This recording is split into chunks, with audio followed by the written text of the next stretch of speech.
next we're going to talk a little bit about inverse functions. Now, inverse functions, to define them, the definition's a little subtle, and I introduce some extra notation that we won't use again in this semester, but it is useful notation because you may see it at some point in your math or physics classes. So an inverse function, definition, let f mapping a domain to a range. So remember, a function takes a domain to a range. This is a notation to describe that. F colon domain arrow range. So let f be a function taking a domain to a range. Let f to the negative 1. We're going to call this the inverse. Let f to the negative 1 take that range, in a sense, to that domain. If it exists, it will do something like that. And we'll see what I mean by if it exists. But we're going to let f inverse mapping the range to the domain be the function for which this relation using composition is satisfied. F composed with f inverse is the same as f inverse composed with f, and that always simplifies to x. And if such a function exists, we call f inverse of x the inverse function of f of x. Now, this is a reasonably complicated definition, but it does have a convenient graphical visualization, which we write here as a remark. The graphs of f and f inverse are symmetric about the line y equals x. Y equals x is just a line with slope 1 going through the origin. There's y equals x, that line. And f and f inverse are symmetric about that. So let's use this remark to graph f inverse. And we'll also use that to see where this definition may not necessarily work as we want it to.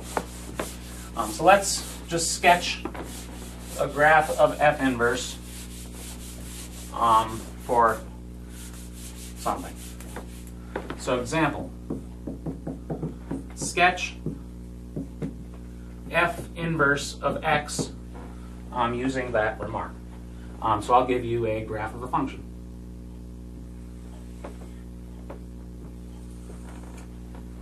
Let's make it this function, whatever this line is. There, that's a straight line, even though up close it looks like it might be bowed a little. So let's draw f inverse for that. I have a different color marker. Hopefully it's not a dead marker. It might be. These markers die pretty quickly. So right here we have f. So let's sketch f inverse. Well, to do that, we need to draw the line. Well, I need to draw the line y equals x. So I'm going to do that with a dotted line. Hopefully the colors show up on the recording. And what we do is just flip this across that line. And I like to do it in two pieces based on where it intersects the line. So right here, this piece flipped across the line would look something like that. This piece flipped across that line would look something like that. So here we have f inverse, the black line, and we have, I probably should have labeled f before putting the mark away, and we have f, which is the blue line. And notice they're symmetric about the line, the dotted line that I drew, y equals x. Now, let's do this again for another function. Let me erase that so I can do it on this board. Sketch f inverse of x for this function.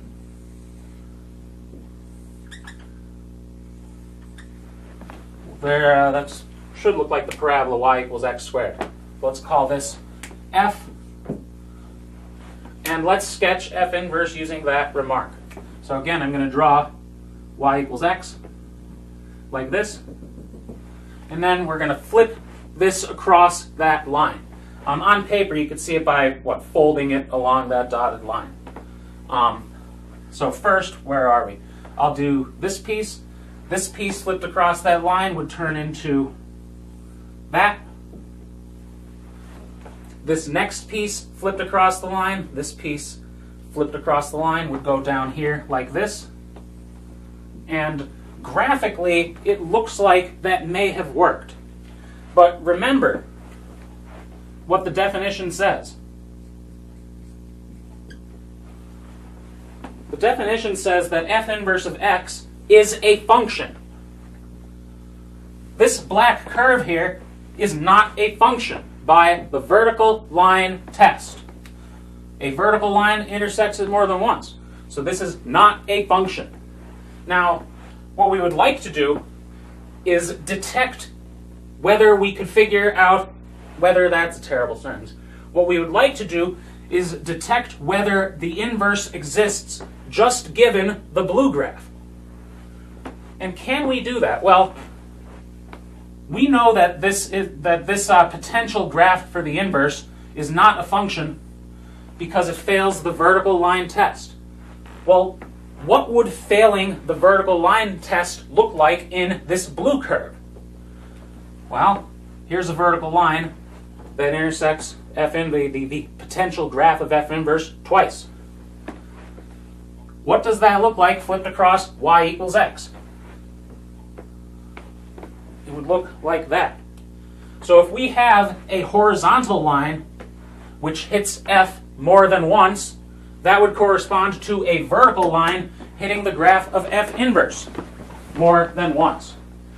So if we want an inverse to exist, the graph must satisfy what is known as the horizontal line test, which I'll write in a moment. But notice over here, for this first blue line, it would satisfy this horizontal line test. Maybe I should write it first. So let's write horizontal line test.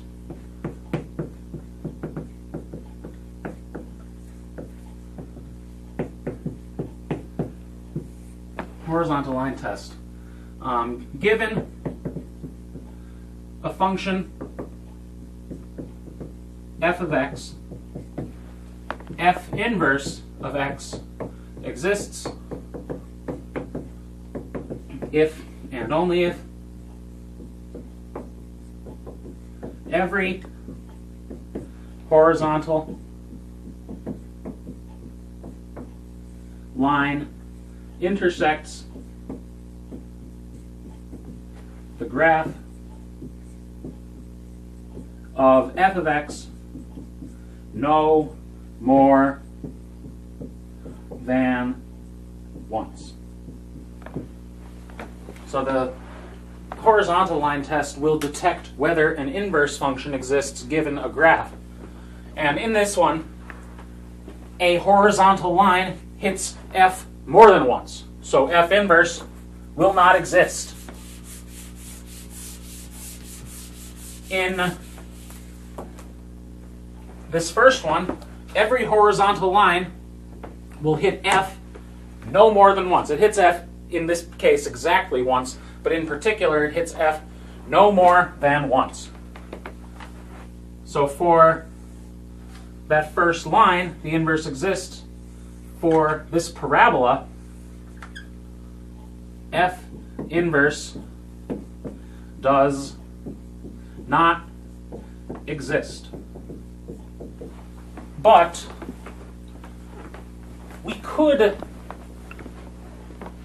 force an inverse to sort of exist. We could restrict our domain in a manner that allows f inverse to exist, meaning we could take just a piece of the function and force, well, we could take a piece of the function on which the horizontal line test is satisfied. And if we do that, then on that restricted domain, the inverse would exist. So let's say here, f inverse, and I didn't label this as a f of x equals x squared. You could think of it as that, and that's why I drew that. But let's say f inverse does not exist on the entire domain, on negative infinity to infinity.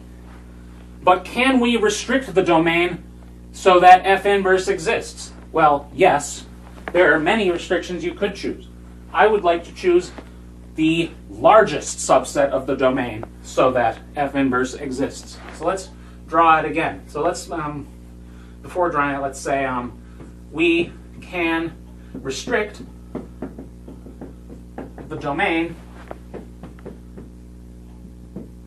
of f of x so that f inverse of x, so maybe I'll say however, we can restrict the domain of f of x so that f inverse of x exists on that restricted domain. Of course, and you could choose the domain to be just the point 4. It's not that interesting. So we'd like to choose the largest domain so that f inverse exists. In other words, we would like a domain, we would like to find the domain on which we hit all of the range points and satisfy the horizontal line test, meaning this graph cuts out a piece of the y-axis, in particular 0 to infinity. We want to restrict our domain so that it still hits all of those y values, but it also passes the horizontal line test. So in this one, we can do that. How can we do that? Well,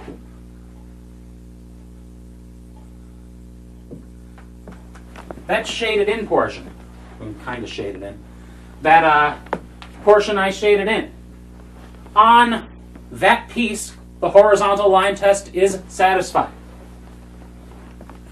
On that piece, we also hit all of those y values. So in that meaning board 2 example, we may consider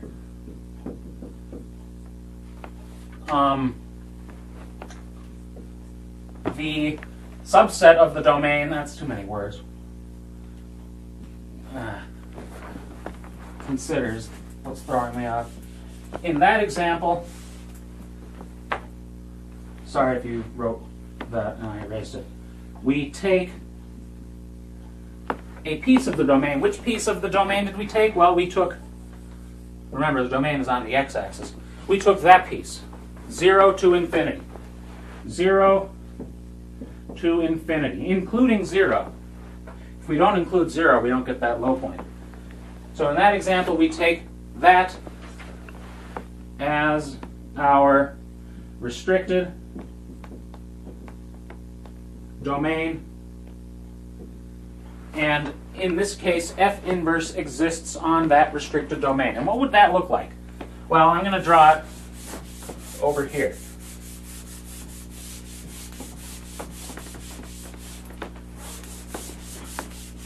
So, example.